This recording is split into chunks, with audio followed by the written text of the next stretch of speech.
clock on the wall says that it's 7 p.m. on Wednesday, December 12th, 2018. I'd like to call the regularly scheduled meeting of the Lisle Library District Board of Trustees to order. Roll call, please. Marjorie Bartelli. Here. Jay Fisher. Here. Richard Flint. Here. Thomas Hummel. Here. Liz Sullivan, absent. Emily Susek. Here. Valerie White. Here. A quorum being present. We have some special presentations this evening. So I was wondering if we can make a motion to amend the agenda so that we can put those first. I make a motion to amend the agenda for the Friends of the Library and the Kiwanis Club of I can't talk, maybe it's a stroke here. The Kiwanis Club of Lisle presentation. Yes. There is a motion. Is there a second? I second. Is there any discussion on the motion? All in favor say aye. Aye. Any opposed? The motion passes. So we will move to item 8E, which is the presentation from the Friends of the Lisle Public Library District. Okay, well, as you can see, we have something here in the middle of our floor. I'm going to, Chris, would you mind taking off the? Sure. So I just wanted to say a few words, and I know we have some board members from the Friends here. The Friends of the Lisle Public Library District have graciously donated this lovely standing globe and Oxford World Atlas for the Youth Services Department in memory of Sister Barbara Ann Speck. Sister Barbara Ann was a member of the Friends and a dedicated volunteer at their book sales. I think this donation celebrates Sister's love of history, love of exploration, and it will undoubtedly provide a lot of imagination, fascination for our young people for years to come. And I know we have Nancy Wilson and Kathy Quitzel here from the Friends, and they provided us with this lovely brochure to commemorate Sister Barbara Ann. Welcome to say something if you like, or not. Thank you. We knew Sister Barbara Ann quite well, and I am confident she would be delighted at this choice of materials. Like you say, her love of adventure, she loved to travel. She was traveling right up to the end of her life, and she loved history, she loved children. So I am just warmed by knowing how pleased she would be for this contribution. So thank you very much. And we would like to take the opportunity, December 19 will be here in the blink of an eye, and we hope that you will formulate some thoughts over the coming months of a goal that of something you might like to have us be back here with next year, hopefully not as a memorial, something that you would like and that we could have as a goal to work towards. Sounds great. Please let us know. Thank you. Could we take a picture? Yes, absolutely. Okay. Can we do it like what we did last year? Stand in front of the globe or near the globe? Okay. You want all of us or just? Or we can move by you and take a photo. Okay, let's do that. We would like to do that. Let's do this quick. Okay. Are we going front? Can we?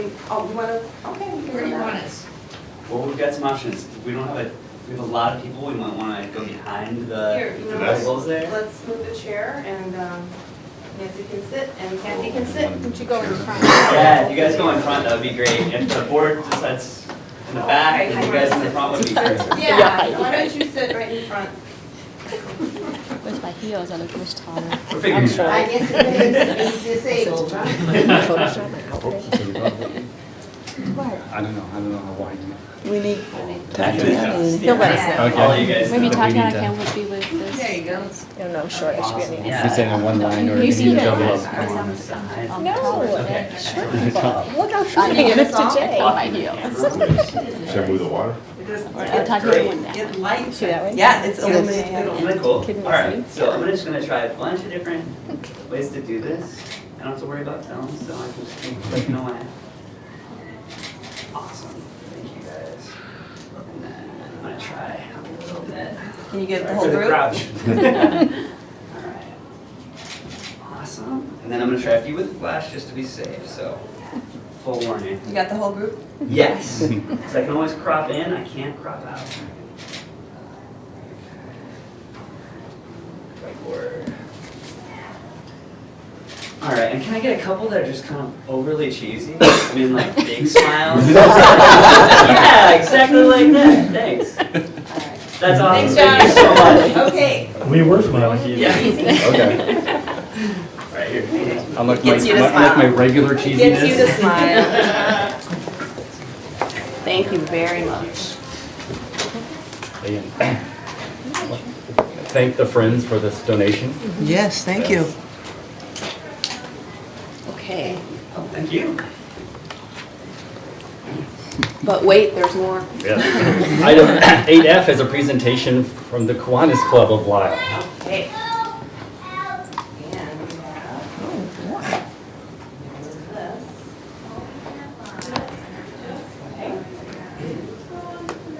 It's a nice chair.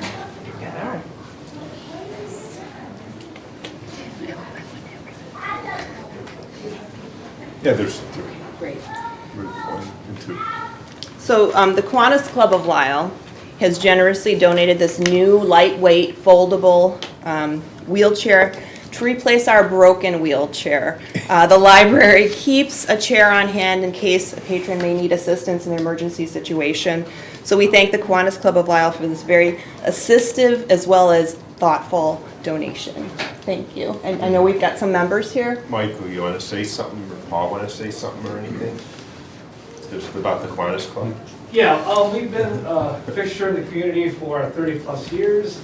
Among the things that we do is we have a Thanksgiving basket donation. We actually have an upcoming holiday party for families who registered with the Lisle Food Pantry. And we also provide scholarships to qualified graduating seniors. So there's a number of things that we do in the community. We're happy to donate this wheelchair to replace the broken one here at the Lisle Library and serve the community of Lisle once more. Thank you. Thank you. Thanks. Appreciate that. We're gonna get another picture, or? Can we do that? Can we do that? Okay. Maybe we should move in front. For the Yeah. wheelchair? Yeah. Sorry. I was going to say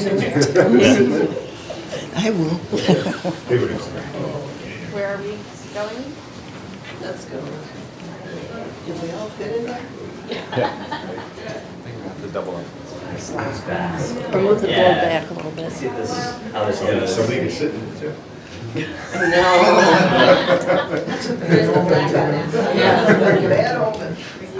I'll get in the bag. There you go. So to balance it out? Yeah, I think we need one more person over on this side, if there's a way to do that. It's not too awesome. Yeah. And yeah, that looks great. Awesome. Awesome. Man, snowflakes are so festive. Okay, I'll try a couple with the flash, same deal. Apologies ahead of time. And then, actually, Margie, could you come out just a little bit this way? Yeah, just a little bit. Thank you so much. Awesome. And then let me try a couple more, and then we'll be done. All right, same as before, just a little bit cheesier, just to make sure. Yeah. Awesome. Thank you very much. Thank you. Okay. Thank you all. Thank you both.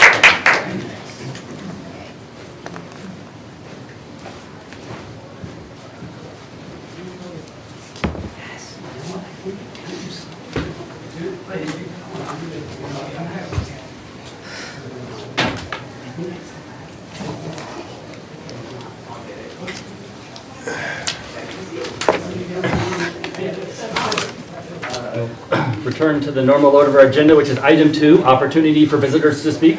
Per the board's policy, visitors are allotted 5 minutes to address the board on any topic that they wish. I will be timing with my timers there. Does anybody present wish to address the board? We'll start with this gentleman first, and if you could please come over by the microphone. Okay.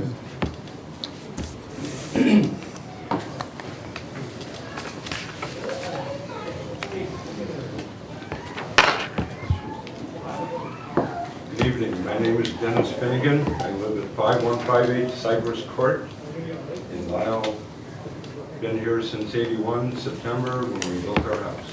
I thank you all for serving on the board. I've served on boards of similar organizations, and it's a real job. But anyway, did you know that you were all breaking the law?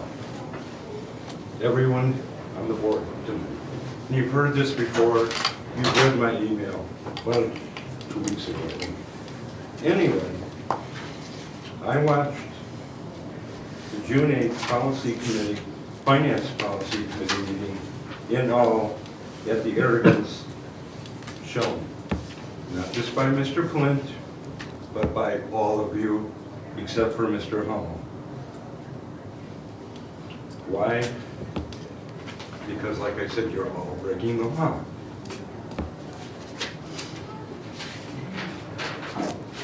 Specifically, this law, 75 ILCS 16/30-30, compensation of trustees.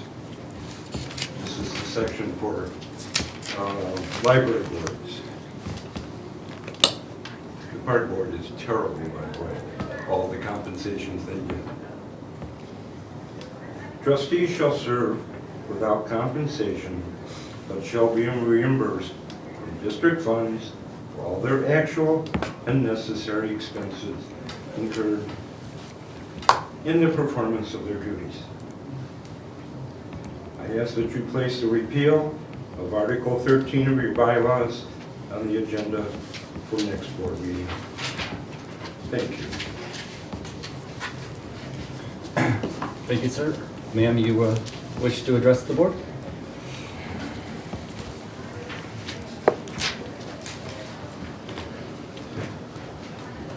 My name is Shirley Farrior. If you can't hear me, please let me know. I will speak louder. I'm coming to you with a very serious concern. It's concerning what I went on your website and was reading up on some of the things that are discussed in your board meetings. And it just so happens, physical plant, security system enhancement. On July 28th, I had a very serious problem in front of the library, the very front. I'm sure all of you know because I've written all of you about it. That's not the problem, even though it is a major problem, as much as what I encountered after the incident. I tried my best to work with the library in order to get information that I needed, and I don't like the way I was made to feel. So I have worked with communities. I have close to a doctor's degree in education. I've run the gamut when it comes to working with people. So I knew what I needed. I needed to do something that I really didn't want to do. In order to get the information that I needed, I had to go to the Illinois State Attorney General's office. I had to contact Lisa Madigan. And within days, I had all the information that I needed. And it made the situation even worse. Do all of you know, does everyone in here know what would happen if you were to have a problem in front of the library? Senior citizens come here on a regular basis. Sometimes I'm out there when the library is closed. I learned that there are mothers pushing their babies, not coming to the library, but just walking around the building. I've seen it happen. I saw one mother come into the parking lot, park, and nurse her baby. This place is used by a lot of people for more than just coming in here and researching. If something happens to you, you're just out of luck because those security cameras destroyed information on their own. Now, if you want to, I have the letter from Lisa Madigan's office. I have all the correspondence all of the correspondence that went on between her office and me. And she sent a letter to the library saying, put in writing what's going on. Why can't she get the information she needs? Why can't she not get a copy of the footage that shows what happened during those hours that she was being violated? And it wasn't until then that I got the information. Your libraries, your surveillance cameras are of no use, and that's not good for the public. That isn't good for the community. It isn't good for village safety. If someone comes here when the library is closed to drop something in your drop box and something happens, if they can't come in here immediately and say, something happened to me, I want you to save the footage in case I need to talk to an attorney or an insurance agent or my doctor, I need the proof. You can't get it. I was told for days, we just don't have access to it. We don't have it. So when I contacted Lisa Madigan's office, then I got a full explanation. In short, if something happens to a disabled person out there and the library is not open so that person can come in, from what was explained to me, the reason I was able to get some footage is that 3 days after this, well, it happened on a Saturday, that Monday, like I said, I know the ropes. I know the ropes. I knew to report it to whom I should report it. But I wasn't told anything about those surveillance cameras. It needs to be put in writing. Every citizen minutes are up. If you can finish up, please, ma'am. Okay, I'm going to finish. You need to put in writing the process concerning those surveillance cameras. If you get hurt, you need to do this and that in order to get a copy, if we can find it. It just isn't fair unless you give that information to the public. Thank you. Any other members of the public wish to address the board? Sir?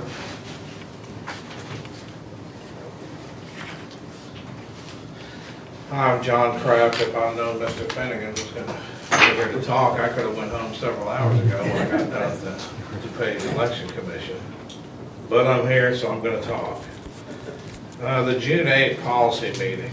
Trustee Flint, your comments at that meeting were offensive and disrespectful to the public, and taking your comments as a whole leaves the public to believe that you have no concern for anything, any person in the public, other than what you can garner free from the library district.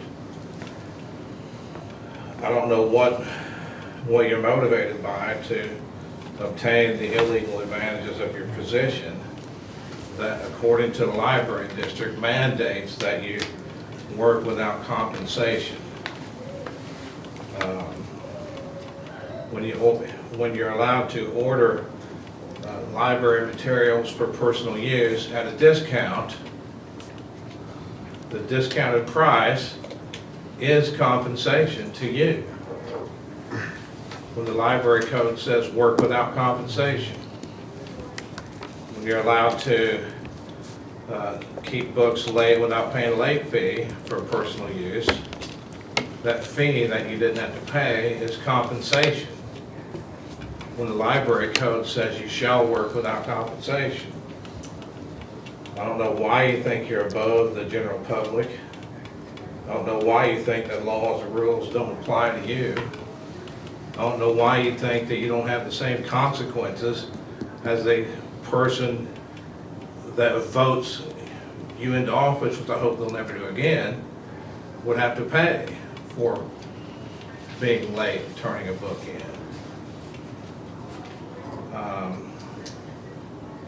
Article 13, I urge everybody to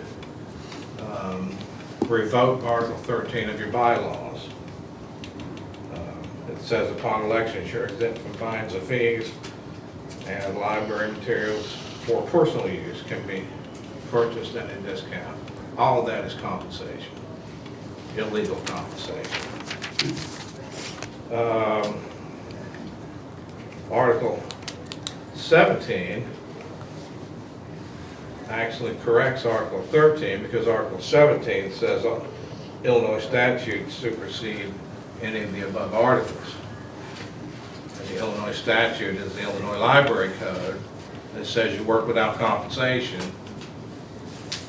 which really means compensation is anything provided to a person in a public office that is not available under the same conditions to a member of the general public that is not in office. Additionally, please review your public comment policy. I believe item B is not proper. Direct comments to the presiding officer. Open Meetings Act says have a right to address public officials, not just the presiding officer. And item C, prohibition on personal attacks. You know, what's a personal attack? What is profane, frivolous, harassing, or repetitive comments? Are those defined as profane, defined by any word you can't find in the library? Because I know there's lots of profane words in the library. Frivolous, harassing, repetitive. The First Amendment applies to all of it. Please redo your public comment policy and get rid of that Article 13. Thanks. Thank you. Any other members of the public wish to address the board? Sir? President Fisher, thank you for the opportunity to address the board this evening. An exchange between two of your fellow trustees at the last board meeting really piqued my interest, and I thought I'd share my perspective on it with you and the rest of the board. Trustee Flint, as part of his comments supporting the new levy, noted that the current budget and levy were the product of action set in motion 2 years ago by the previous board and instruction to the then new library director to take a different approach to levying and budgeting, specifically to, quote, trim a little, while still protecting the library's core services and mission. The response of Trustee Hummel was fairly blunt. Quote, the previous board never tasked the director with cutting taxes. There is no doubt in my mind that if the previous board were still here, they would still be raising taxes. That was all fiction, what you just heard. As part of these comments, Trustee Hummel invited us to look at the history of the previous board, which is what I did. The last budget produced under the previous board was the 2017-2018 budget. If you look at the draft budget, that's page 63 of the May 2017 board packet, that budget reflected a 5.64% reduction of expenses compared to the previous year, including a variety of significant reductions. A nearly 1% reduction in overall employee costs with a 2.2% reduction of salary expenses. This is a small sounding percentage, but in terms of dollars and cents, it's over $27,000 worth of savings. In addition to that, that draft budget included 9.5% reduction in operating costs, 6.8% reduction in insurance costs, 15.6% reduction in contractual costs, 2.9% reduction in building costs, and several other reductions as well. The director's cover letter clearly outlines the process of the development of that budget and when the majority of those cuts were proposed, specifically the committee of the whole meeting that took place on February 22nd, 2017. From my perspective, Trustee Hummel's assertion that the previous board would still be raising taxes doesn't hold water. The director and the previous board were clearly already moving to reduce expenses long before the current board was sworn into office. But certainly that previous board left office before the draft budget could be approved as that year's B&A ordinance. Since Trustee Hummel credits the current board for the current financial state of the library, I was curious what changes had been proposed by this board to that budget once they were sworn into office to prove his contention that the new board represented such a major change of direction. If you look at the minutes of the August 2017 board meeting at which the tentative B&A budget and appropriation ordinance was approved by the board, the most surprising change proposed by this new board was a proposal by Trustee Sullivan to increase the budget lines for trustee conferences and memberships by $2,250. That self-serving proposal failed, as it should have. The 2017-2018 budget, developed by the previous board and virtually unchanged by the new board, but still reflecting a significant 5.64% reduction from the previous year's budget, was voted against by some of the self-styled standard bearers of this new board, Trustee Hummel, Trustee Sullivan, Trustee Bartelli. The significant reductions in that budget had direct implications for the levy that would be voted on a few months later. As the director noted in her letter proposing the levy, this is page 72 of the November 2017 board packet, Illinois law prohibits the levy from exceeding the amount appropriated in that B&A. Just as comparison, the most recent budget only reflected a 2.64% reduction in expenses across all funds, but that garnered almost unanimous support from this board. There was, of course, one holdout that voted against it, despite the fact that the budget did contain the additional money for trustee activities that she'd asked for last time. I'm not sure if I have much of a conclusion, other than to be a bit surprised that the word fiction is thrown around so carelessly and inaccurately by someone leading a public library. However, I would like to thank the director and her staff for all the hard work she and they do to serve the public while simultaneously managing costs. Thank you very much. And President Fisher, thank you again for your time and this opportunity to address the board. Any other members of the public wish to address the board? All right, seeing none, we'll move on to item 3 on the agenda, which is the consent agenda. Does anyone have any items they wish removed from the consent agenda?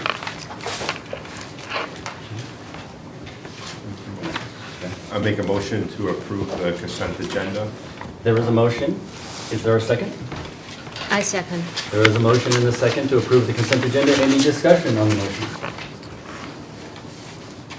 Seeing none, roll call, please. Emily Swissack. Aye. Lori Wang. Aye. Marjorie Bartelli. Aye. Richard Flint. Aye. Thomas Hummel. Aye. Motion passes 5-0. The consent agenda is approved. We will move on to item 4, which is the director's report. Dr. Weinstein. Okay, so as evidenced by our lovely decorations, the library's annual winter reading program has begun. It runs through January 7th, and we had our kickoff party in this meeting room and the other meeting room, and wow, was it very well attended. I have 2 witnesses here, and there's lovely pictures on Flickr, so please take a look. I would say we had about 150, would you say, people during a 2-hour event. We had a pretty special story time where we had an indoor snowball fight, and Will Savage managed that one. We had ceramic penguin decorating and a craft for adults for holiday cards, and then we had musician Kerry Cano here playing his guitar. The program itself encourages patrons to read through the winter and then log their goals on the online platform that's available on the Lisle Library District website. There's also some very cool prizes, and we were wearing them if you didn't see us on Friday. And I know that the adults are also have the opportunity to win a little bowl with our logo on it. So very cute, so I encourage everybody to register, please. And then I have a reminder that the library is accepting trustee candidate packets through Monday, December 17th. That's during normal business hours, and that's from 9:30 a.m. through 5 p.m., and that's Monday through Friday. Secretary Bartelli and or her designees will officially file the packets on premises, and this is in reference to the consolidated election that will occur on April 2nd, 2019. The library has 4 four-year seats up for election. And then within the board packet, we have our Illinois Public Library per capita grant application. We apply for this grant every year, and this year the grant required us to review the reference and reader's advisory chapter in the standards manual, as well as to review chapters 6 through 10 of the ILE trustee fax file manual. Staff and trustees were also required to complete an educational program focused on meeting the needs of those patrons with challenges and or disabilities, and to familiarize ourselves with the Illinois Veterans History Project. And we did achieve all of those goals and meeting the application requirements, so thank you all for participating. And continuing our efforts to modernize and upgrade our IT infrastructure. IT Manager Hayes provided a list of projects in my report that have been completed as of the last board meeting, and some of those include the installation of 8 switches. We implemented a Pay Your Fines fee tab on our website. We acquired a new people counter in our hallway outside here. That's a wired one, not battery operated, and it's a little more accurate. We began fishing training for our staff in November, and we replaced some server boards, and then we also updated the software on our youth services laptops. So lots of work there on the IT round, and let's see what else I have here. And then I have a couple of added nice mentions for my report tonight. Just a proud staff mention first. Technical Services Director Laura Murph. She was a presenter and also a panelist at Lacona's 21st Century Cataloging Conference, and she presented on how to use the Library of Congress subject headings and LC guidelines when building a controlled vocabulary. Don't ask me about the details, but it's very gratifying when staff are called upon to be panelists at these conferences. They share their expertise with their peers, and it makes us all very proud. And likewise, I mentioned this past October, youth services staff, Will Savage, and adult services staff, Elizabeth Hopkins and Xavier Duran, presented at ILA in October. And since presenting, they've been asked to write an article for the iRead resource guide that'll be happening in 2020. So iRead is a division of ILA, and they focus on summer reading programs. So all very proud mentions for us. Okay, and then last month the board suggested I highlight certain areas of the statistics page, and I spoke with President Fisher about my interpretation of that direction, and I just wanted some clarification and just ask a question about that. My understanding is that you all would like me to highlight a few items from the statistics, and then is this for initiating deeper conversation about statistics? Is that what we're looking for? And secondly, are you open to me pulling in data from that report I presented on trends in a way of presenting that report in chunks monthly? It's an easy way to put it. Is that what you're looking for? So feedback for the director in regards to what we want her to do in regards to the statistics. Right. The first part, I would say yes. Okay. Yes. I mean, it's to me, it's less is more. You know, there are certain highlight statistics. We'll have a deeper dive. Then we can focus on some sort of action plan. Because when you kind of look to so many statistics, sometimes you get really, you know, it just doesn't really know what things tease out that could be actionable. So I agree. I think that would be great to focus on a couple of them we can take action upon. The second part of the question, is that more about like a formatting, or what are you asking for? Remember you presented a trend on a quarterly basis? Is that what we were talking about? It's that larger trends report that happened, and there's a lot of information in there that talks about statistics as well as our circulation records, and I wanted to know if you wanted that incorporated into this new feature in the director's report. Is that part of as like a benchmark, say what we are doing versus the group of comparables? Other like peer libraries? Yes, I think that's useful. Is that what others want? I mean, it's fine, but I also like to see maybe an occasional, like an ad hoc one, or like a one-off. Like, I know the one I've been looking at for a while has been if there's a way to pull information like where our users are from, like if the circulation could see like where our library card holders are from, like if there's like one neighborhood that is underserved, there you go, something like that. Okay. Something like that would be a good one. Also, like for the users or the checkouts, like are those, like how many people are like unique individuals, or if it's just like I said, like a couple thousand people every month coming in and checking out all the books, or is it just 500, you know, that are coming in 4 times or whatever it is. So some specific, like once in a while, maybe annual information on that. Okay. Any other comments, ideas? Okay. All right, then. I'll do my best. Any other questions or comments for the director? Oh, I have one last thing. Sorry. Jump the gun. Just to wrap it up. Lastly, last month, 2 visitors took part in our public comment portion of our meeting, and both visitors mentioned the value of the library in their statements. One visitor said he did not find value in the library, and the other visitor said she found great value, and I'm paraphrasing. One visitor acknowledged not being a library user, and the other stated that she was a heavy user. So you couldn't get more polar in the perspectives. And after that meeting, I thought a lot about both of those visitors' comments and their views. And I think those comments provided an illustration of the spectrum of viewpoints that we have in our community about the library, from the non-users to the heavy users, and then everyone in between. So I wanted to mention a few points for us to remember as we walk into the new year and with our new strategic plan. Just wanted to mention that just because someone says they don't value the library now, doesn't mean that they won't value the library in some point of their life.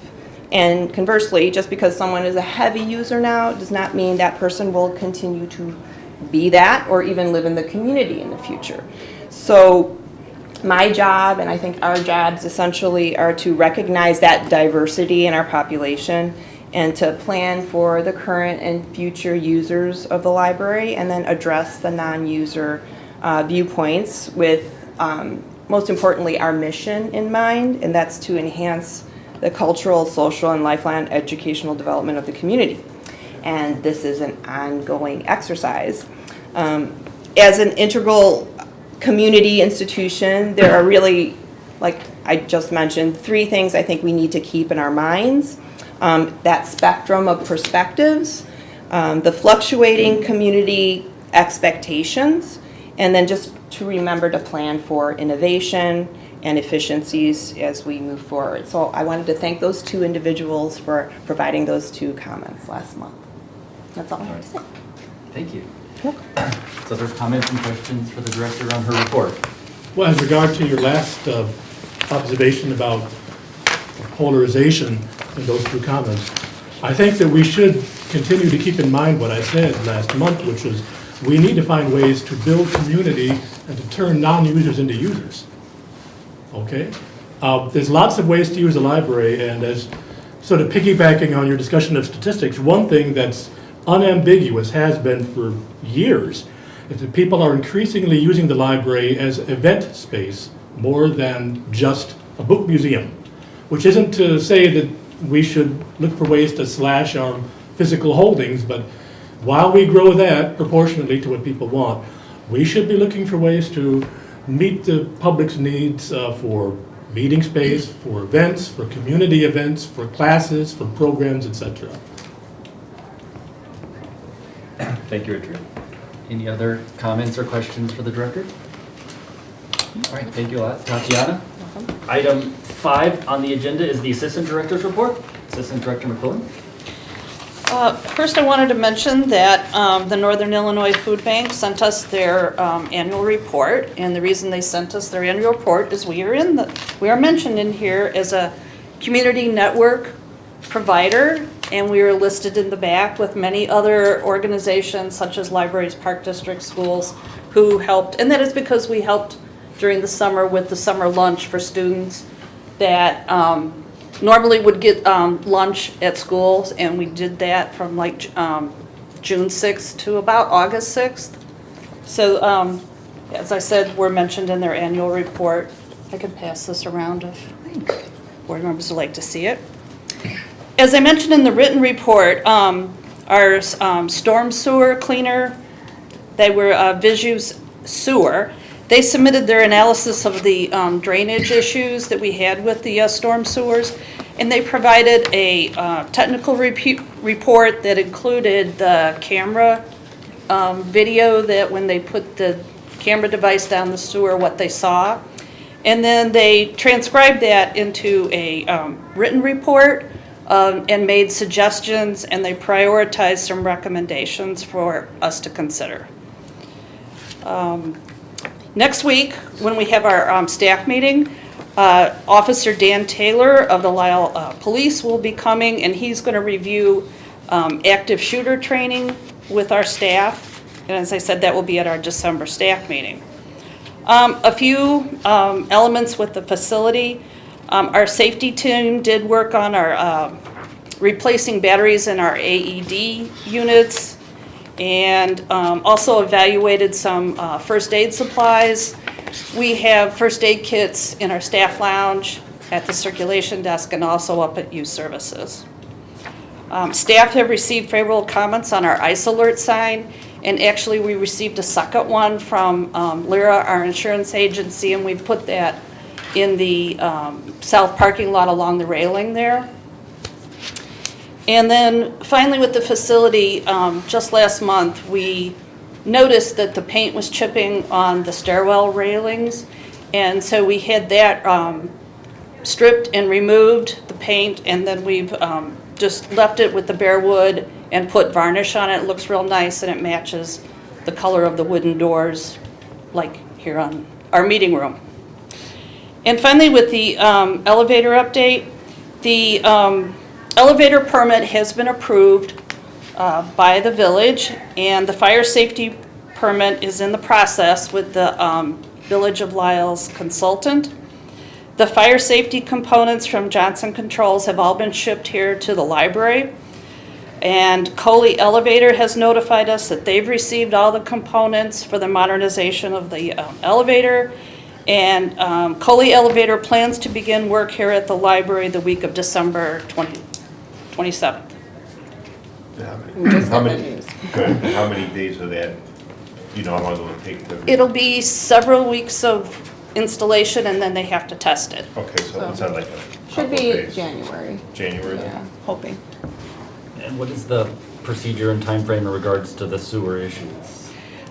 I think we could show that at a physical plant committee. I think during the Okay. winter, they probably can't do the repairs that were recommended, but Yeah, I think it's a good physical plant Physical plant. topic. Okay.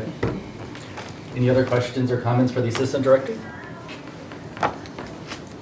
All right, then we'll move on to item 6 on the agenda, which is committee reports. 6A, Finance, Treasurer Wayne. We did not meet in December, but we do plan a finance committee meeting in January. So dates to be because we have to talk to another Right. availability of another trustee. Right. Personnel policy.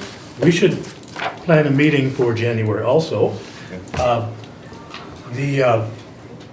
We should continue the work that got suspended at the end of last month's meeting. Chief on my mind is we need a trustee orientation policy. With elections happening, there's a very good chance that there'll be at least one new trustee.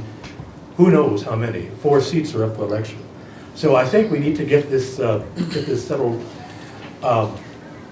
There was a period from '02 to '06 when the board was stable, no one left. But every election since then, we've had a new trustee, at least one. So I think we should assume that will probably happen, or could well happen, I'll put it like that. So Tatiana and I have already begun discussing what should be on an agenda. We should probably, I have some dates if you'd like to set a date. okay, I've got Monday, January 7th or Monday, January 14th. Is possible. what time? 7 p.m. 7 p.m., okay. Okay, it's in my folder. So I don't know yet. I can do either of those. Okay, let's choose the 14th. No, wait. If we have to move it, we'll move it. But we'll pencil it in so we have. I can't make the You 14th, cannot. Okay. but I can make the 7th. You can make the 7th, right?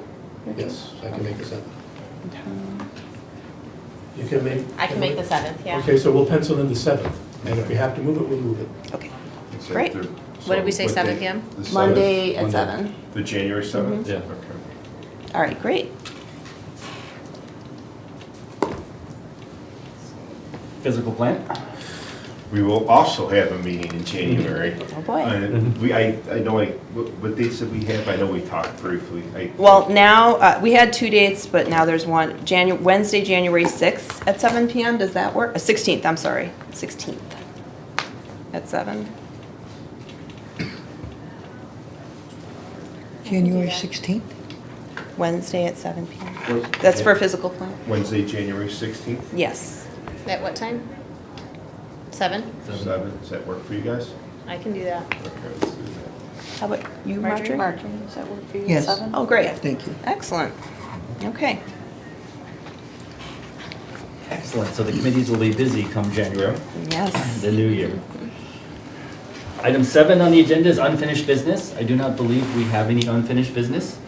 So we'll move to item 8, new business. Item 8A is the accept the annual audit.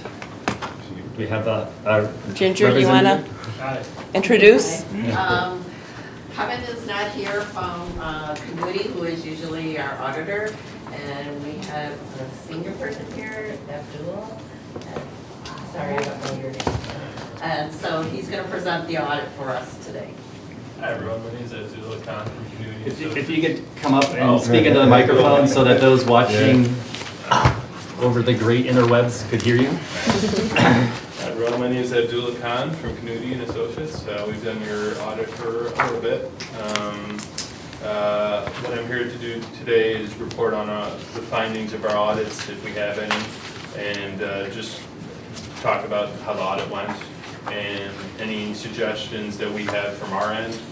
And also I want to go over the financial statements to show the board and all the visitors what kind of financial health the library is in. So first things first, the purpose of an audit is to ensure that your financial statements that you get on an annual basis, all Illinois governments pretty much get them done, are good financial statements. They don't include any material misstatements is what accountants like to call it. Pretty much means your balance sheet is not missing $20,000 or $30,000, or your income statement is not missing the same amounts or something like that. So that's what the purpose of our audit is. We come in, we do our adjustments, we fix the books on your guys' end, then we prepare these financial statements. So what I just said, just keep that in mind because I'm going to talk about this later on. So in terms of the financial statements that you see in front of you, they're good financial statements. It's an unqualified opinion, no issues at all with the financial statements. In terms of our testing, or the controls and stuff like that, every year we go through the controls, we go through the procedures, and we ensure that the controls and procedures are proper so that theft and fraud cannot occur. So the purpose of an audit is not to audit your controls, it's to make sure that there are decent controls in place to prevent fraud. So our assessment of the controls that you have in place is that there are not any controls that are lacking, which is good. You don't have one person that's signing a check and that same person is the one reconciling your bank account. This has happened to a few of my districts, and one person's actually ended up in jail.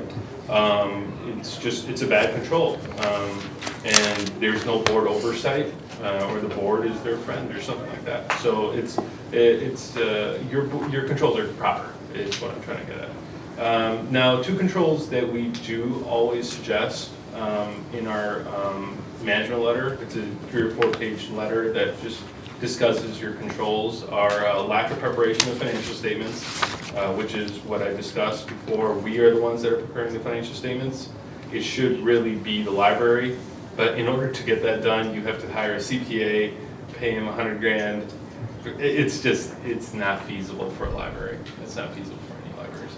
And then secondly, this also goes with the first point, your internal books are kept more on a cash basis rather than an accrual basis. Accruals are like booking your accounts payables, your receivables, bills that you receive subsequent to month end or year end that belong in the month are technically supposed to be showing up on your financial statements in that month, and those are booked through accruals. So once again, it's not feasible for you. As long as your cash is reconciled, from my perspective, you're fine, but we're just required to disclose this. So let me move on to, it was a good audit, no issues, and now I'll move on to the financial statements and just discuss some of the happenings with the financial statements. So let's move to the main balance sheet, which is on page 10. I don't know if you guys want to follow along or not. I'm just going to highlight a few things. As of June 30th, 2018, the library had about $18 million of assets in deferred outflows, which are just considered them assets, and about $1.2 million of liabilities in deferred inflows. Now, that sounds like, oh wow, we have $18 million of assets and about $1.2 million of liabilities. We're doing really good, but from that, $3.9 million relates to your capital assets, which is just assets that you can't sell. pretty much tied up in building and stuff like that. And about $1 million is tied up with restricted levies or restricted funds, and $11 million is unrestricted. Okay. Now, let's move on to page 11. Page 11 is your income statement. We like to call it the income statement just to dumb it down. If you were a business, your income statement would look like this, or your bottom line. There was a $209,000 profit. It's really the change in net position, what I like to call a profit, just to make it easy, in 2018. Now, let me move to page 12 and page 13, and I'll spend a little bit of time on this because this needs some explaining. So, just to backtrack a little bit, we're the auditors. We're independent. I actually have never met Ginger until today. I've never met Tatiana. I've never met any of you. We're supposed to be independent of you. And that's the case. I don't know any of you. I have no financial interest or anything like that here. So I'm going to speak about these financial statements from an objective standpoint, what I, as a CPA, think about when I look at these financial statements. Now, this backtracks, I understand what's going on with the library. There's talk about, oh, we give way too much money and things like that. The partner, Dave Kennedy, also told me to stress on this point. So, Illinois requires, or it's not really, it's a state law for townships, but the basic threshold for whether or not you've got way too much in a fund is if your fund balance is 2.5 times more than your expenditures. Or your expenditures are, let's say, $10 million and your fund balance is $60 million, then you've got way too much money in that fund. So that's the threshold. So if I apply that to any of your funds, there's no issues, except for the capital projects fund, because everyone's going to say, okay, you have $2.9 million in the capital projects fund, you've only spent $26,000. Why? So the answer to that is that's not a tax levying fund. That fund is there for a specific purpose. It's there for capital projects. If that $2.9 million cannot be substantiated, then there's an issue. So that's my answer. To anyone that has a question about the library has way too much money, my answer as a CPA is no, they don't. If you had more than 2.5 times, then that would be an issue. So I just wanted to touch on that. Let me move on to the working capital fund, just to let the board know. The working capital fund is a fund that a lot of districts have. Your working capital fund has about $400,000 in it. What a lot of districts are doing is that they're abolishing that fund and just taking the monies from that fund and moving it into the general fund, so they can spend it on general expenditures. Nice, quick question. Yeah. Is there any restriction on doing that, or can you just transfer it over? No, you can't transfer over. You have to have an actual resolution, or you have to run it through the attorney. I've looked into that. Okay. Yeah, and the thing about that abolishment is if you abolish it, you can't levy from that fund for, I believe, the next 10 years. Like, there's an actual, like an Illinois state law about it, because a lot of districts are doing it. But it's definitely a good thing to do, because that $400,000 has been tied up for quite a bit. So it's there for the taking. And also I want to touch up on the budget, or whatever your internal policies are of your fund balance.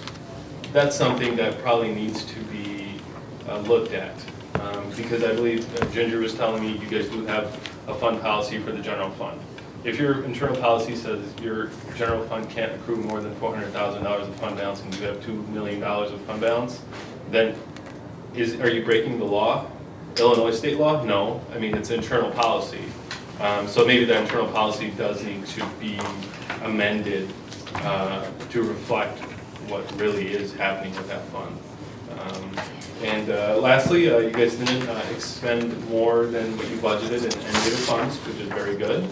and you have no deficit fund balances. And I'll take questions. All right, thank you. Are there questions for the auditor?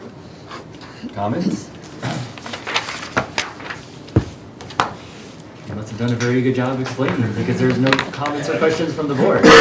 Thank you very much. Thank you.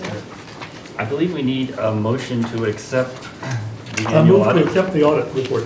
All right, thank you. Is there a second on the motion? I second. There is a motion and a second to accept the annual audit. Is there a discussion on the motion? Seeing none, roll call please. Emily Swistek, Aye. Lori Wang, Aye. Marjorie Bartelli, Aye. Richard Flint, Aye. Thomas Hummel. Aye. The motion is passed, the audit is accepted. Item 8B under new business is the Illinois Municipal Retirement Fund contribution. I move to approve the IMRF contribution as stated. There is a motion, is there a second? I second. There is a motion and a second. Do you or Ginger wish to comment on this? This is the $50,000 that we budgeted for, and we do it at the end of the calendar year so we can capitalize on the interest.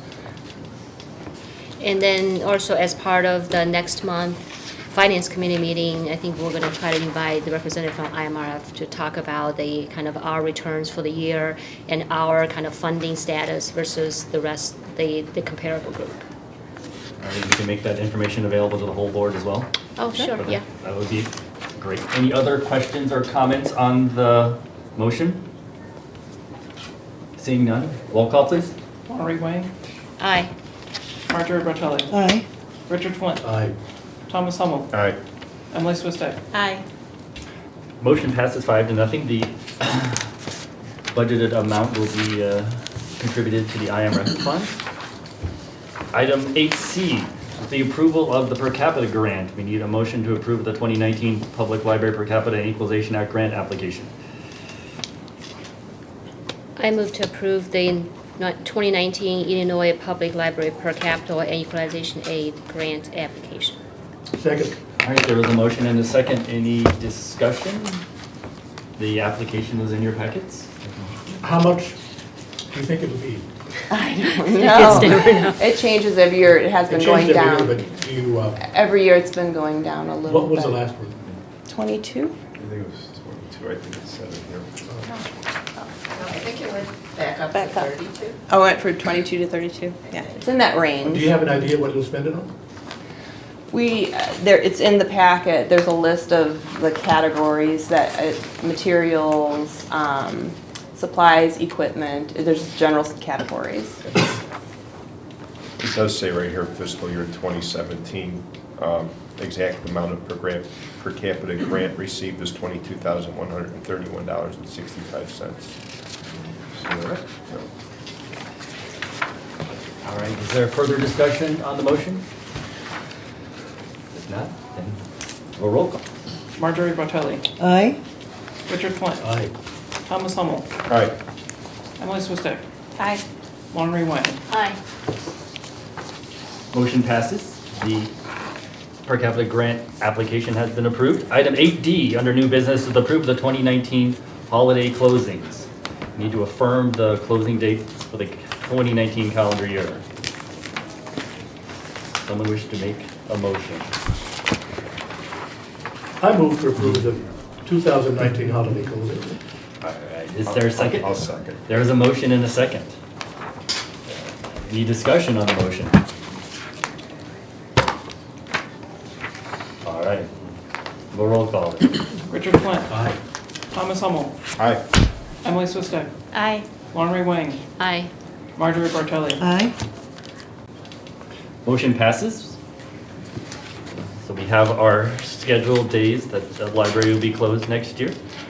We have already covered items 8E and 8F under new business, the presentations from the Friends and the Kiwanis Club, which brings us to item 9 on the agenda, which is opportunity for trustee comments.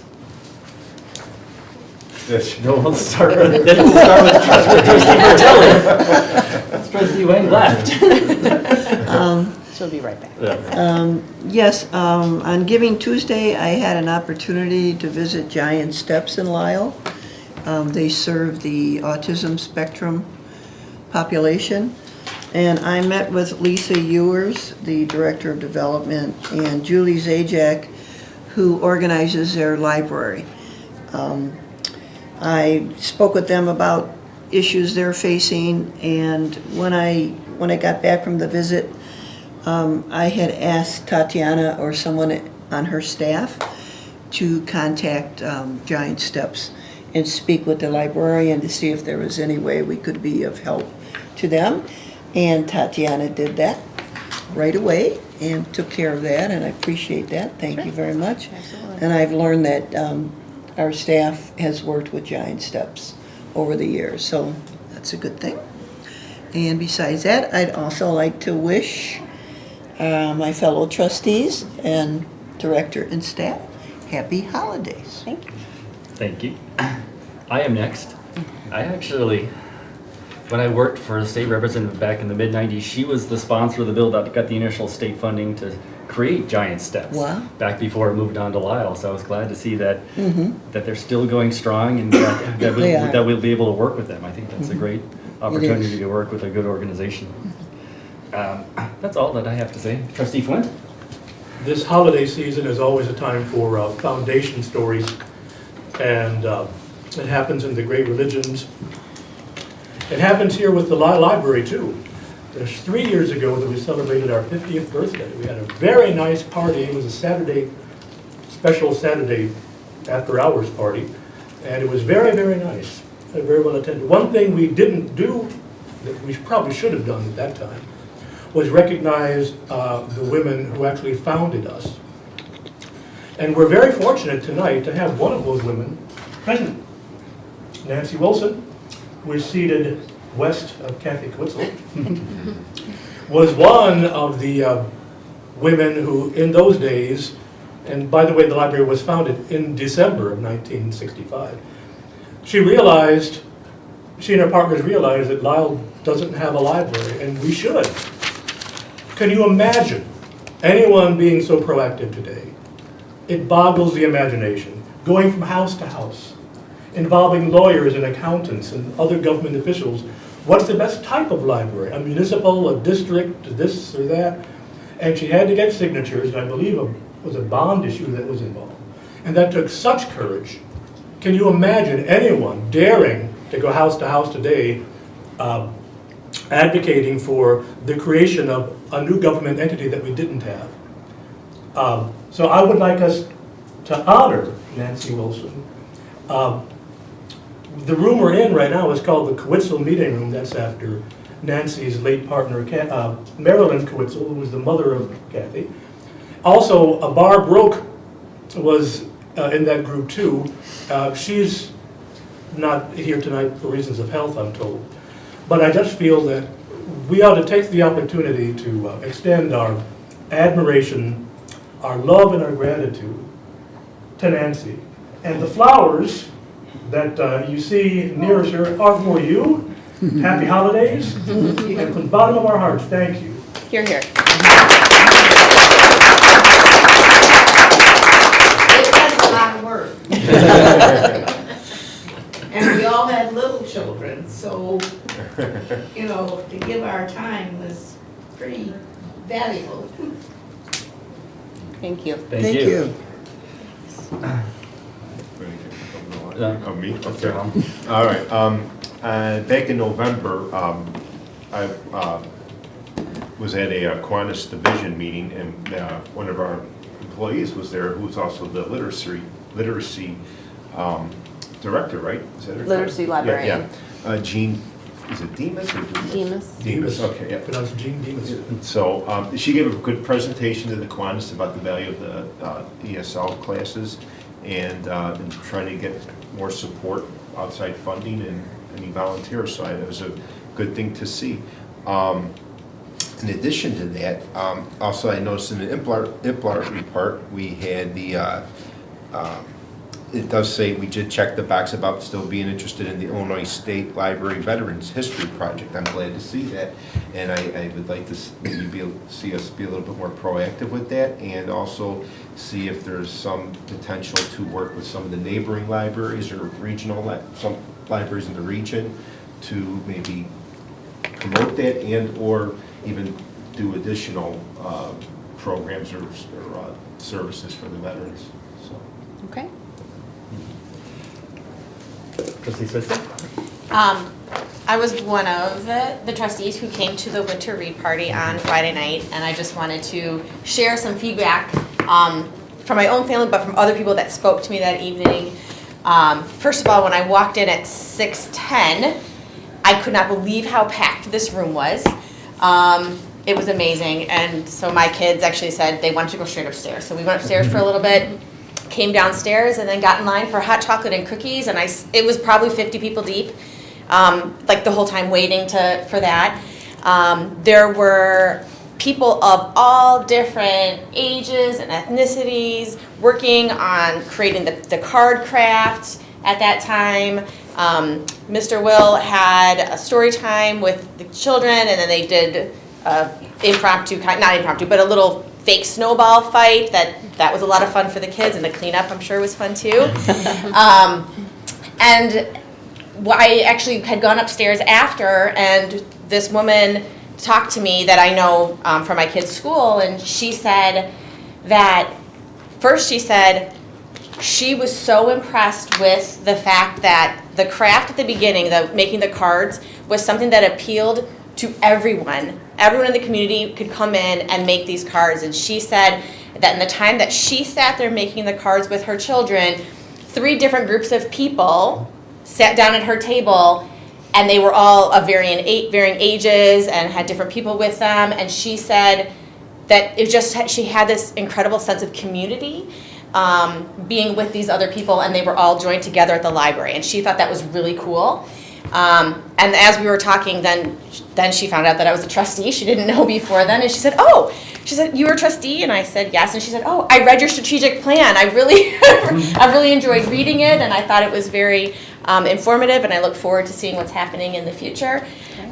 So I thought that was cool. She had seen it on one of the desks and picked it up and read it.